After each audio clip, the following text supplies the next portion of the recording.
Good afternoon, everyone. It is day 20. Can you believe it? 20 days straight I've been filming here on YouTube in this orbit, kind of giving you a glimpse into my life and what I get up to each day. And as you saw from yesterday, some days are a little bit different and some days are very office focused, where I get a lot of my affiliate marketing, blogging and YouTube content created. So it's now about 1:30 this morning. I started work around 8:30, caught up on a lot of emails and did a lot of unpacking from yesterday, if I'm honest. I also had to get all the content on my SIM cards over to my hard drive on my computer.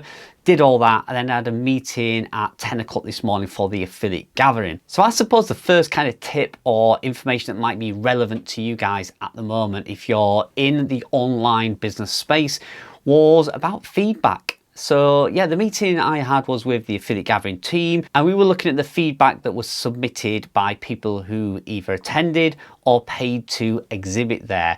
And the thing with feedback is it's always quite hard to take if there's any negative feedback. Now, thankfully, there wasn't that much from the affiliate gathering, but we did get some really good lessons and little things we can take away and again, try and improve on next year. But it is really hard to read feedback in any form of business. So for somebody to actually take time out of their day and give you some feedback must mean that there is something definitely that can either be improved or maybe you've missed. And that's the same with your business. So getting feedback, let's say you're a blogger and you've got written content, getting feedback on your website and your content is vital, even if it hurts. Now, what I mean by that, an example is when I first built my first ever website, my manager at my old job in the supermarket got hold of my website and he read some of my content out loud in front of some managers, a group of about 20 managers in a meeting. And there was lots of grammar errors in there, spelling mistakes. It just wasn't a great piece of content. And I can remember thinking, out of all the content I've got, you've probably picked the worst piece of content. But it is out there and it is public. So my point and my suggestion on feedback is, I know it's hard, I know it's painful, but the truth is in that feedback. So what I want you to do is consider your blog and your written content. You should only be publishing content that you're really proud of. And I wonder if you can look back on your last piece of content, are you willing to share and show that with your family members, your partner, business colleagues? If you're not willing to share that and let them read that piece of content, you're obviously not proud enough of it. Now, there's nothing to be embarrassed about if you show that to the right people who will honestly give you their feedback, and they only mean it in a good intention. If you're going to share it with somebody who doesn't like you, obviously they're going to give you some really harsh, horrible, maybe even unfair feedback. But if you're sharing that with a family member and they say, listen, Cal, I've read it, it's full of spelling mistakes, or it just doesn't read right, then take that on board. So that can also be said for YouTube videos. Now, YouTube videos, you do get a little bit of leeway with that because there is that creative flair and the creativity, your personality you can put into your videos, and people can't really judge or criticize that because that's not a flaw, that's your personality, and it's okay to put that into videos. But if it's written content and you quite clearly have, let's say you've got a sentence that's 400 characters long, so clearly there would be an issue with that. You need to break that sentence down so it reads easier, it's more presentable, correct English, correct grammar, etc. So yeah, first point of the day, like I say, is feedback. Just really think about feedback. If you don't want to take feedback directly, what you can do is install plugins that track the user behavior on your site. So you may feel like you've got a fantastic homepage that points everybody in the right direction and they should be pressing this button and not that one. Well, if you use a tool like, I think it's called Hotjar, might be Jamjar, I think it's Hotjar, a tool like that, it will actually track the user's behavior on the page. You can even see where they're scrolling with the mouse and how long they stay on that page and what buttons they press. You may feel that your website's set out perfectly and everybody should be pressing the right things, but they may not be doing. And you can get some feedback from that not verbally, but you can get some written data and statistics that will help you understand how your website's performing. So yeah, first point there, feedback. No matter how hard it is, take feedback from whatever form you can get, written, verbally, data-driven feedback, whatever it is, think about feedback. So that's my first little tip of the day. Secondly, just on a more personal note, since I actually sold my gardening website, which is still in the process of transferring funds and transferring the website, so that's still ongoing. So currently I still have control of the website. I do feel more free. I feel a bit refreshed and revitalized that I've not got to think about too many things, and now I'm thinking about my travel websites, and that's kind of the only thing that's on my mind. Well, apart from doing these YouTube videos, of course. But yeah, written blog content wise, yeah, my mind is a lot clearer. I don't have to think about all these different niches going on, pet niches, garden niches, travel niches. I'm just focusing on travel content. So yeah, I feel a little bit more refreshed with that. So once the website's all transferred in about a week's time, I am going to have probably July and August, maybe September. I'm going to have like 3 months where I really do put all my effort every day into those websites and kind of lose a lot of the distractions. I've had so many things going on at the minute with affiliate gathering and YouTube orbits, websites, golfing videos, everything. So yeah, I'm really looking forward to the next 3 months where I can really see if I can make some traction on these websites by focusing on them 100%. So yeah, very excited about that. So I'm gonna get on with some more work right now, and I will catch you all later on this afternoon. Bye bye for now.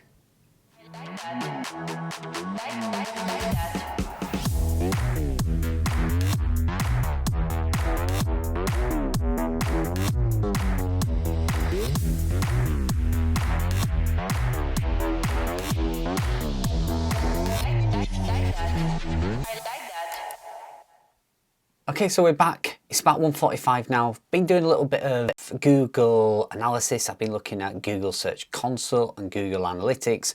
Also been looking at big data analytics in Zoe, which is absolutely fantastic, if I'm honest. There's more data in there than I can find anywhere else, just at a few clicks of a button. But I just wanted to show you the reason why. So this is my main travel website, and you can see the really nice steady growth we've had. We had a couple of articles pop up in Google Discovery, and then it kind of leveled out. And then what I saw was a few little peaks here, but generally it looked like it was on the way down. You can see clicks here, the blue line, versus impressions, the purple line. And it got to this point here where I was getting a little bit worried and thought, you know, have we been hit? You know, what's all this downward trend? But I noticed a bit of a pattern. So if we have a look at my other travel website, my backup one, you can see we had a similar trend here. Nice steady growth, few peaks, but started to drop off. And again, almost identical dates here. We saw a bit of a drop off, or at least a bit of a leveling out. And again, I was getting a bit worried. And then you can see there's a bit of a spike here, and it seems that it's coming back. Definitely an upward trend in the last few days. That's the backup website. And if we go back to the main site, you can see again, after this leveling off, which was there, look, June the 1st. And on the other one I've just showed you, that was June the 1st. After that, it seems to come back up again. Now, the gardening site, I can't show you the details on that now as I've sold that, but it had the same thing. A little bit of a drop on June the 1st, but then came back up. So it looks like my suspicions with Google, and they're playing around with their new search feature, and that's going to be AI generated and AI led search feature. I think they've been doing some testing on that, and then maybe on June the 1st they did testing for a couple of days, then they've rolled it back. While they do the testing, which is often the way they do, when Google's testing a new product or a new platform, they will test something for 2 days, and then they roll it back to normal, and your traffic comes back to normal, and then they may do that another week later. They can test that multiple times, but often they'll test and roll back, because obviously they can't test something and leave it like that because the system isn't launched yet. So they will test for a couple of days and then roll it back, and then leave it a week or two, and then test again for a couple of days and roll it back. So if you're seeing any of this, either a flattening off of traffic, or in this case, a little drop off in traffic, sometimes just a couple of days, sometimes a couple of weeks, and then you start to see that upward trend again. So yeah, if you're seeing any fluctuations at the minute, don't panic. Google is testing that new search feature, which is called SGE, which is their new search engine. Don't worry about it. There's going to be a lot of movement in SERPs over the next few months until that's fully launched out. You will see some ups, some downs, you'll see some weird trending patterns, but I wouldn't react to it. Just wait and see what happens. But yeah, glad to see mine definitely seem to be on the up, that one there, and definitely back on the up, that one there. So yeah, just thought I'd show you that while I'm doing a bit of kind of data analysis. Right, I'll catch you all later on this afternoon. Good evening, YouTube. We're just about to wrap today's video up, and we're in a new location. Well, I'm sat in my favourite comfy chair. The wife's talking to her friend upstairs, which means she'll be gone for at least 4 hours. So yeah, I've come out of my office, come down here just to basically say goodbye to you guys for this evening. There's a few things I wanted to tell you though before I go. So today we've been working on a hit list for my travel website, what articles we're going to focus on this month. And we've delved deep into the EPMV on each article. So we've been looking at which articles are making the most money for ad revenue. Now, we don't focus solely on ad revenue on this travel site, because we do understand that travel EPMV, the ad revenue you get paid per 1,000 posts, is low. I understand that. So we've been looking at affiliate programs as well for each post, but we were looking at the scenario that we didn't have any affiliate programs and we were just looking at articles to write for the highest EPMV. And I've actually been surprised. There was quite a lot of articles that was well under $10, and I'm talking $1 or $2 per 1,000 views. But we had about 15 that were making over $50, and they all seem to be within a certain topic or niche. So that's gave us a lot of good ideas and some incentive to write more articles in those topics and see if we can continue to build on the content targeting the higher EPMV. So yeah, found that interesting. Me and my editor have been looking at that. We're going to look a bit more tomorrow, but it looks promising that we have found some topics and some articles that we can write that might bump up that EPMV. So currently across the entire website, it sits between $12 and $14 maximum, mostly between $10 and $11 per 1,000 views. So yeah, it's really, really low. So I think it's key that we target the right content. So yeah, that's what we've been doing this afternoon. And the second thing I want to quickly talk about is, where is the money? Yeah, where is it? What I want to talk about is, what are you doing with the money you make from your website? And the reason I say that is because I've spoken to a few people recently, and I've noticed a couple of YouTube videos. I'm looking over there because the telly's over there, and I've just watched a YouTuber mention this. They are investing their money in other things. So many people are not investing their money that they make from their blogs back into the blogs. They're buying even physical bricks and mortar houses. One person's bought a shop that's related to his website. I know a few people who've bought cryptocurrency. I even know one person who's bought physical gold, so gold and silver bullion, and they've actually bought that from the profits that they make on their blogs. Now, granted, some were putting the money back into their blogs and building a digital asset there, which is usually what I do. That's kind of my business model, where I build sites, I invest back into them, I take very little out month by month, but then I cash in when I sell the website. So yeah, some people are reinvesting back into their businesses online. I just wondered what are people doing with their profits? Over the last 5 years, I've been very fortunate. I've been quite successful. I do have a decent bank balance inside the business. We've bought some physical assets in terms of, we've got 2 new cars, we've invested back into the house, we've had some lovely holidays. So we have invested and managed to get things out of our business that we really want. But I just wonder what other people are doing with their money. I do hear people talking about investing their money that they've made online into crypto and things like that. I don't know. And it's just made me wonder, If you was making, let's say, $10,000 profit a month from your website, what would you do with that money? Where would you put that money? Would you just take it out and just spend it, bank it, invest it back in your business, buy a house? What would you do? I've certainly started to invest in different things outside my website recently. I've invested in the affiliate gathering. I'm trying to build a business there. I've also got investments in other online assets. I'm starting to look at e-commerce as well.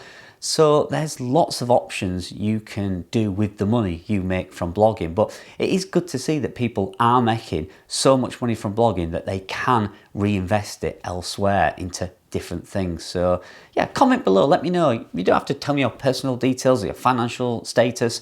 Just say, if I was making $10,000 a month, I would do that with my money, and let me know what you do with it. I think it's quite fascinating, and it's good to see that people are still making enough online to invest in other things. So that's it for today. I will get this video edited, and I'm going to catch up with some YouTube that I missed yesterday and today. Not had a chance to watch my favourite YouTubers, so I'm going to do that now while the wife's still chatting away, because yeah, she's going to be at least another couple of hours. So I will see you all tomorrow morning, bright and early. Don't be late.